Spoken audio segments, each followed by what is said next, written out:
Japan is known as a highly innovative and competitive first-class country, home to the world's third largest economy with a population of 126 million people. Whether you're swept up in the energy and excitement of Tokyo or traveling in the beauty and calm of the countryside, you're always aware you're somewhere on the planet that is very unique and special. Over the next few programs, we'll travel throughout Japan, paying particular attention to Japan's beautiful nature, yet also being aware of the country's vulnerability to natural disasters. On March 11, 2011, Japan was hit with a triple disaster: earthquake, tsunami, and nuclear accident. The loss of life, destruction of property, and evacuation of people living in the vicinity of the Fukushima nuclear power plant was, and still is, beyond imagination. On this program, we'll examine the ways that Japan confronts its vulnerability to natural disasters. And while these events are traumatic, Japan always bounces back and reveals a powerful resilience in the face of these recent challenges, and has done so throughout history. On this edition of This is America and the World, we'll visit with the Minister for Reconstruction, whose agency deals with the rebuilding and revitalization of those parts of the country that were so damaged in 2011. There is still work to be done, but inspiring progress has already been made and continues. Later in the program, you'll meet an Irish-born scholar who's been living in Japan for 30 years. We'll get a Western view of the Japanese acceptance of the destructive power of nature as part of life, and the values and spirit of the Japanese culture that enables the people of Japan and the country itself to rebuild and move forward. This is America and the World visits Japan. This is America and the World is brought to you by the National Education Association, the U.S.-China Education Trust, and F.Y. Chang Foundation, guided by Ambassador Julia Chang Block, President. The League of Arab States, representing 350 million people in 22 member countries. The Petroleum Group, expertise with integrity in the fields of oil and gas, exploration and production, energy, and infrastructure. The Rotondaro Family Trust. The Embassy Series, uniting people through musical diplomacy, presenting international artists in diplomatic settings. And Ventana Productions, television facilities, editing, and distribution services. In Tokyo, we visited with the Minister for Reconstruction. I spoke with him about Japan's geographic exposure to natural disasters and the country's ongoing and successful recovery from March 11, 2011. マグニチュードが 7.7 以上の The earthquake was in the order of magnitude 7.7 under the Japanese seismic scale, so it was extremely catastrophic. A total of 22,000 people lost their lives either indirectly or directly, including some of those who had passed away thereafter because of some related causes triggered by the disaster. And the number of homes completely or partially destroyed was as many as 400,000 homes, and there was much damage to roads, streets, highways, as well as to public facilities. If we put a map on the television screen, what was the area that was most severely hit? The area that was hit most severely by the tsunami included parts of Iwate Prefecture and Miyagi Prefecture, while the area affected most by the nuclear power station accident was in Fukushima Prefecture. So, triple disaster, earthquake, tsunami, and nuclear disaster. Is that correct? そうですね。 Exactly. Horrific, huh? もう特に The villages and cities that were hit by the high tsunami were completely swallowed from the roots. Especially along the coastlines where there was a bay-like form, the tide surged to extremely high levels. もうビルの5階 The ぐらい tide surged to the height of the fifth story of a building, especially along the Lias coastal lines. What is the mission of the Reconstruction Agency? The Reconstruction Agency serves as the control tower to offer coordination of the roles played by different ministries and agencies. For example, the Ministry of Land, Infrastructure, Transport and Tourism, the Ministry of Agriculture, Forestry and Fisheries, the Ministry of Health, Labor and Welfare, as well as from the Ministry of Economy, Trade and Industry and other agencies as well. The government has set up 10 years, a plan, 5 years and 5 years.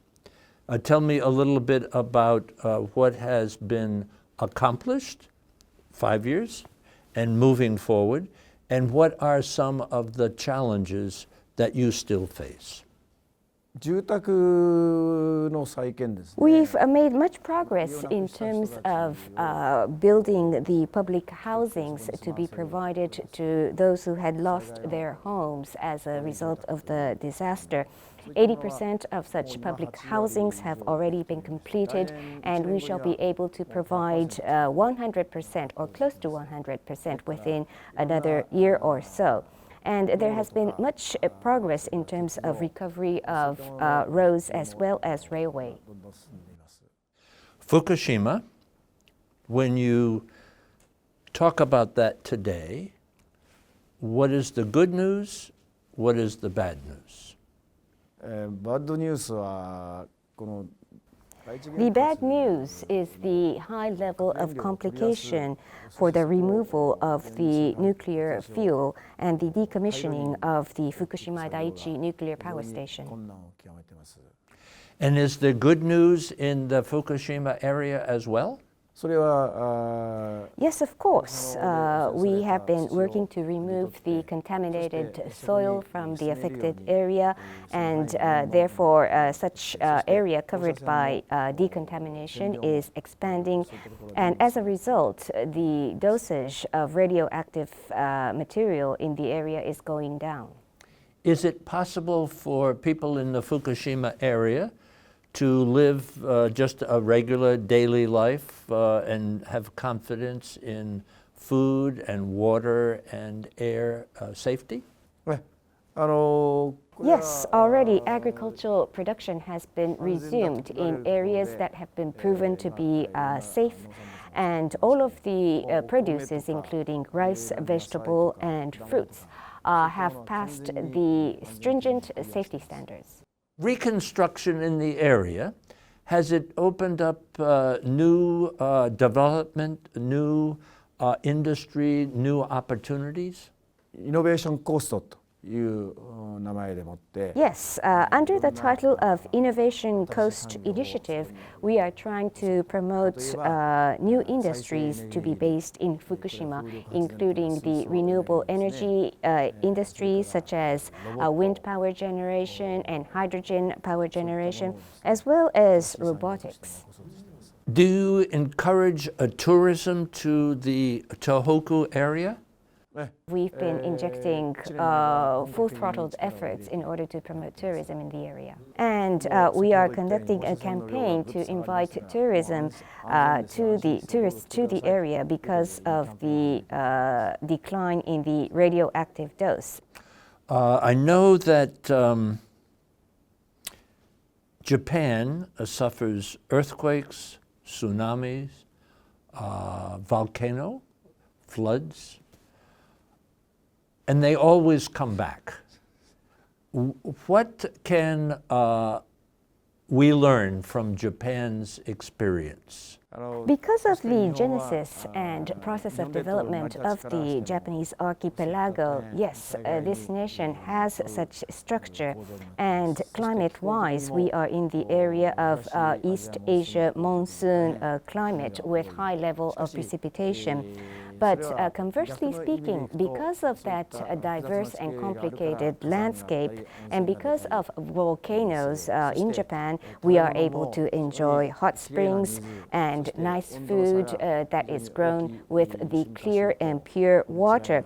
And because of the great difference in temperature, there is much contrast in the four seasons of spring, summer, fall, and winter, which leads to production of high quality agricultural produce. So, on the major assumption that this nation is disaster prone, we are taking every measure possible for disaster risk reduction, as well as in minimizing damage after any disaster occurs, and we shall continue such efforts. When the tsunami and the earthquake happened and the nuclear disaster happened, a lot of support from America. U.S. military was very helpful. What message would you have to the American people?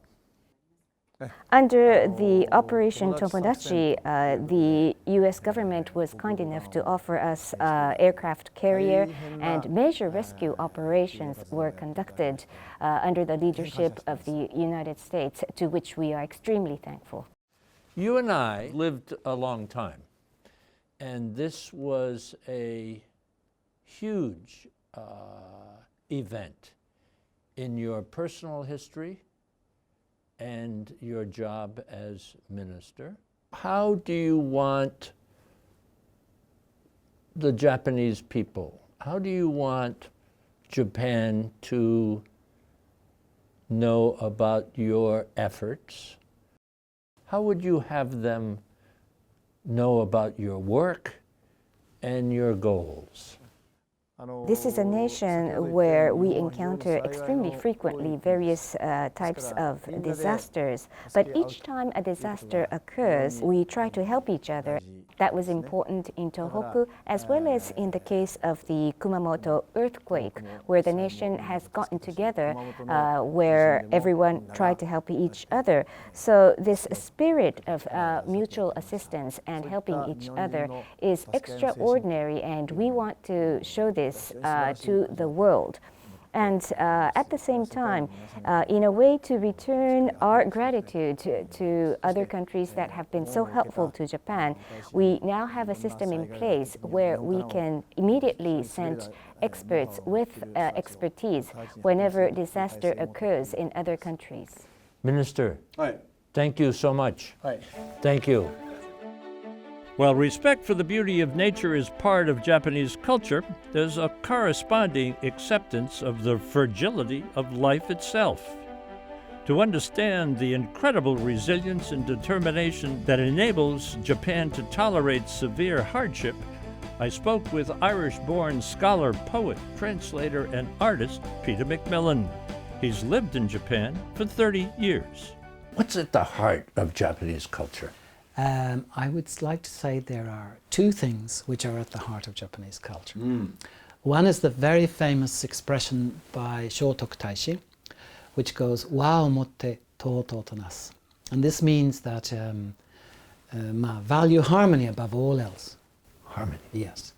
In the Western world, we tend to value justice more than anything else. The foundation of Western culture is justice. But I think in Japan, the foundation of the Japanese spirit is the spirit of harmony. And I think this is very important. The other key concept, I think, is evanescence. Evanescence, the fleeting nature of life.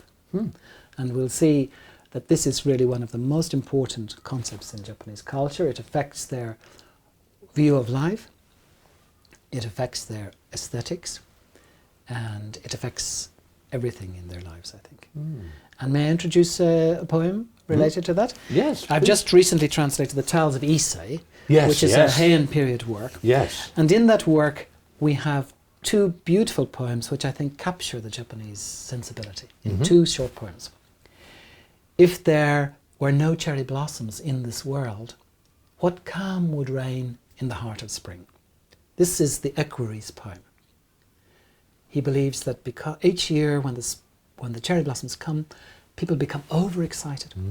And the answer is, it's because the blossoms scatter that they are splendid. In this world of sorrow, what lasts for long? So in the Western world, we tend to equate art with immortality. The sonnets of Shakespeare, shall I compare thee to summer's day? So long as men can live and eyes can see, so long lives this and gives life to thee. We believe that in the life of the poem, eternity is granted. We think of the Mona Lisa or Michelangelo's sculptures as lasting forever, and also Mozart's or Beethoven's music. But in Japan, the essence of beauty is ephemerality, as symbolized by the cherry blossoms. How does that play out in daily life for the average citizen? In daily life, yes. Well, I think it's very central. First of all, we talk about the harmony in the Shotoku Taishi. I think you'll find that all of Japanese behavior is governed by the principle of seeking for harmony and avoiding trouble in everyday exchange. Yes. And you will see that people always have a very strong sense of community, and they always act together. And no matter what the situation, difficult or strained, they always strive for harmony. Then in terms of the cherry blossoms and the sense of beauty, that has influenced everything, I think, in their aesthetic nature, which we can see particularly in forms of the tea ceremony and other traditional aesthetic forms. Do the Japanese have a great affinity for nature? They do, yes. I think also, if you had to give a third key, it's the difference in the way in which we Westerners think of nature and the way Japanese think of nature. Traditionally speaking, Western people tend to want to control nature. They want to, chop down the trees and make a big farm. Yes. They want to harness nature for their good. But the traditional Japanese view is that we are part of nature. There's no, we're like the birds or the trees or the stones or the rocks. We're just another element of nature. We're not distinct from it, and it's not something that we try to stand outside and to control and harness for our good. The location of Japan itself makes it very vulnerable to natural disasters, earthquakes and tsunamis and floods and volcano eruptions and such. How does that affect the daily life of people? Are they kind of looking over their shoulder that something's coming? Yes. No, I don't think so. I think they have a resignation. And that resigned nature, because they're part of nature. They're not trying to fix nature so that it doesn't happen anymore. But they accept that these things will come. So they have a resignation, and I think that's also related to the fleeting nature of life, which is part of the Japanese mentality. And there's a very famous work by Kamo no Chome called the Hojoki, which was written in the 12th century. And in that book he describes a list of calamities and disasters. The floods, the earthquake, the famine. And the book begins by, nothing is permanent in life. The river flows on and keeps endlessly changing. And so we can tell from that this evanescence, the fleeting nature of life, is central to the concept of life, and people accept that and they live harmoniously within that concept, I think.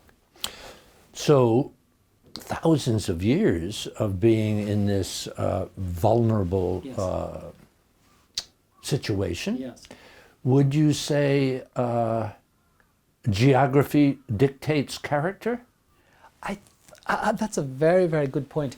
I think that it has an enormous influence. I don't think we could say that the Japanese are totally defined by the disasters that happen to the country. Sure. They tend to be local, and there's so much else in the culture. But they might be one contributing element. We might think that the disasters come often, but I think, so we had the great earthquake, and then we had an earthquake there. But for most of the people, they live most of their lives without any experience of an earthquake. Yes. So, for example, I've been here 30 years and I've never experienced an earthquake. In my local area. I've never suffered from an earthquake. So they happen in local areas around the country, but people would generally live their lives without experiencing one directly. So, Interesting. yeah. So when it happened up north yes. in 2011, that great earthquake, tsunami, and nuclear disaster, Yes. people in the Tokyo area or people in the southern area, not so much as far as effect, huh? Well, there was a short loss of food supply for a short time, but everybody was very disciplined and well behaved.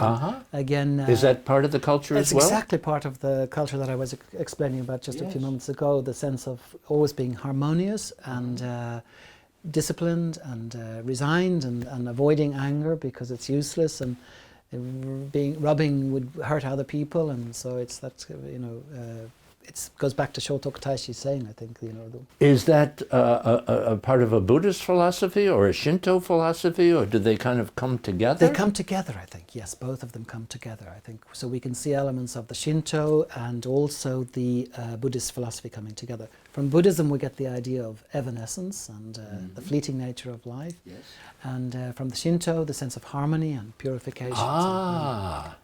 So those come together Yes. and have this profound effect Yes. on folks. This is part of the way we live our lives. We know we live in a country that's prone to earthquakes, so it could happen. Yes. But we're not going to change the way we live our lives.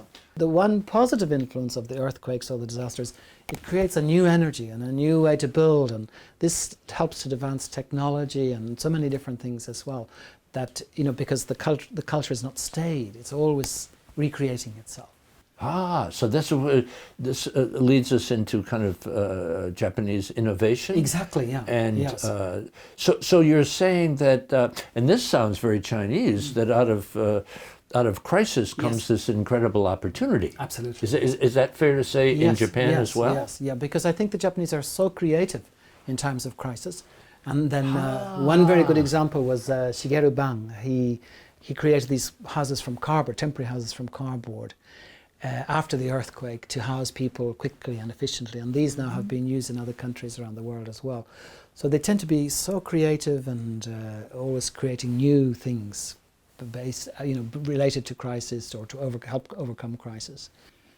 So was I incorrect in attributing that to a Chinese? Because it sounds very Japanese as well. Yeah. Could we say very Asian? Very Asian, maybe, perhaps, yes, yeah. But particularly Japanese, I think, because they're prone to a lot of, the earthquakes and so on. The word is resiliency. That you just find that out. Yes. The Japanese could almost own that word. I think they could, yeah. You'll always eventually overcome difficulties. Yeah, and then resignation, the resiliency, is perhaps one of the fundamental concepts, I think, in the Japanese mentality, which kids are taught from a young period. So they grow up with an extraordinary sense of resilience and what we call nintai-ryoku, the ability to withstand and to be patient and so on. It's a natural characteristic. Part of the culture. Yeah, it's part of the culture. I think it's related back to the idea of harmony. To be harmonious, you sometimes have to think of the good of the community rather than your own selfish needs. So I think children are brought up to think of what is good for everybody. And this is why in a time of disaster, they think, what's good for everybody? If I take my bread, then everybody else will suffer. And so that was why, I think, at the last earthquake, people around the world were so astonished to find how well behaved the Japanese were and how they all thought in terms of the harmony of the community rather than their own selfish pursuits. You strike me as a very happy person and challenged and doing exciting things. I was so pleased to meet you. Oh, the honour was completely mine. I was delighted. Thank you so much. Thank you, Peter. Thank you very so much. much. Yeah, thank you.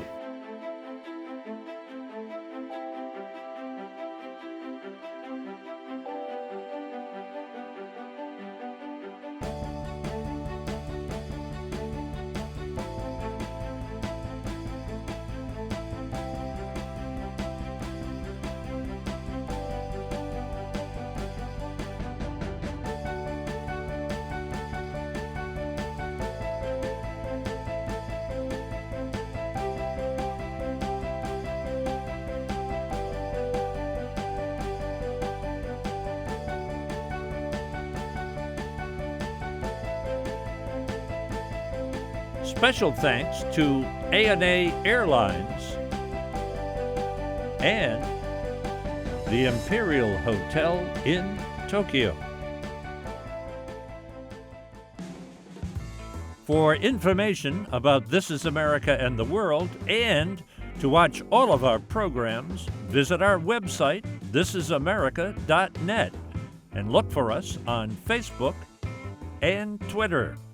You can now listen to all of our ambassador interviews on our new podcast, the Ambassador Series. It's available on our website and iTunes.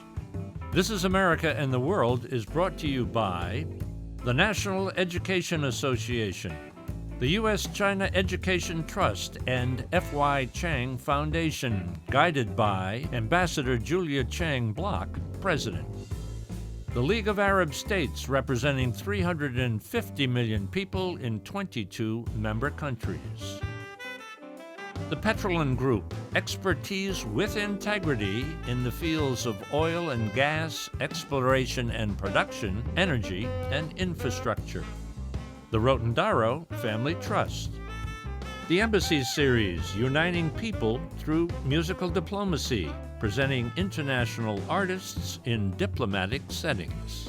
And Ventana Productions, television facilities, editing, and distribution services.